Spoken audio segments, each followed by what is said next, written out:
एक राजा था, उसकी दो बेटियां थीं, चंद्रकांता और सूर्यकांता। दोनों ही बदसूरत और मूर्ख थीं। दोनों विवाह योग्य हुईं तो राजा ने उनके लिए वर ढूंढने शुरू कर दिए। राजकुमारियों के मूर्खता के चर्चे दूर दूर तक फैल चुके थे। जिससे भी राजा बात करता वे रिश्ते के लिए मना कर देते। रात दिन इसी चिंता में घुलकर राजा बीमार हो गया।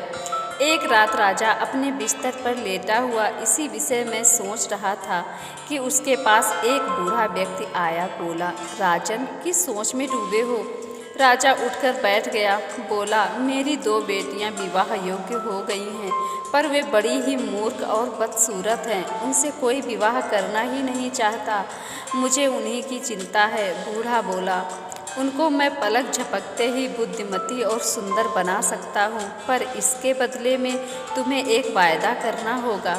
राजा तो यही चाहता था, तुरंत तैयार हो गया। बूढ़ा बोला, सुनो, मैं आज ही अपना काम कर दूंगा, पर आज से ठीक 10 दिन बाद जब तुम सुबह सोकर उठोगे और जिस चीज़ को सबसे पहले हाथ लगाओगे वह मुझे देनी होगी। राजा ने सोचा, इसमें कौन सी बड़ी बात है, मैं किसी भी छोटी मोटी चीज़ को छूकर इसे दे दूंगा।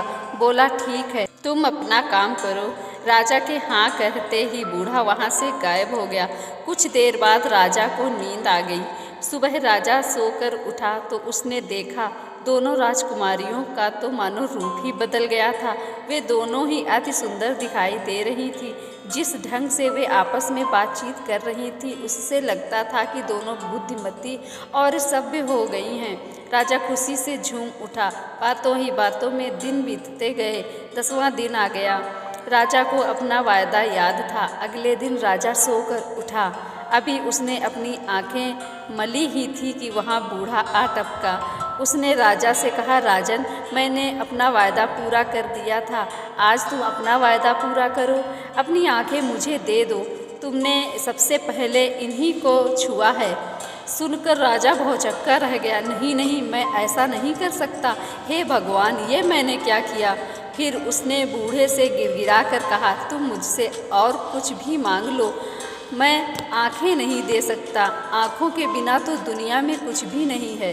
बूढ़ा मुस्कुराकर बोला, राजन, चलो मैं तुम्हें एक मौका और देता हूँ।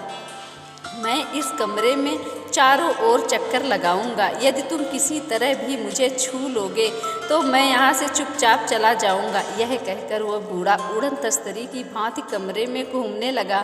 राजा ने उसे पकड़ने की बहुत कोशिश की। कई नौकरों को भी इस काम में लगाया, पर कोई भी बूढ़े को पकड़ ना सका। दोनों राजकुमारियाँ भी तब तक वहाँ आ पहुँची थीं। जब उन्होंने देखा कि वह बूढ़ा किसी भी तरह पकड़ में नहीं आ रहा है तो वे सोच विचार करने लगी। अचानक उन्हें एक उपाय सूझा। उन्होंने रस्सी के फंदे बनाए और बूढ़े की ओर उछालना शुरू कर दिए। 1-2 बार तो बूढ़ा इन फंदों से बचकर निकल गया, पर आखिर में वह फंस ही गया। राजा ने उसे छू लिया। फिर बोला, मैंने तुम्हारी शर्त पूरी कर दी। बूढ़ा हंसकर बोला, राजन, यह सब नाटक तो मैंने इन राजकुमारियों की परीक्षा लेने के लिए किया था। ये दोनों इस परीक्षा में उत्तीर्ण हो गई हैं। अब तुम इन दोनों का विवाह करके सुखी रहो, यही मेरी इच्छा है। यह कहकर वह बूढ़ा वहाँ से चला गया। राजा ने मन ही मन उस बूढ़े को धन्यवाद दिया। अगर कहानी अच्छी लगी हो तो इसे लाइक कीजिए।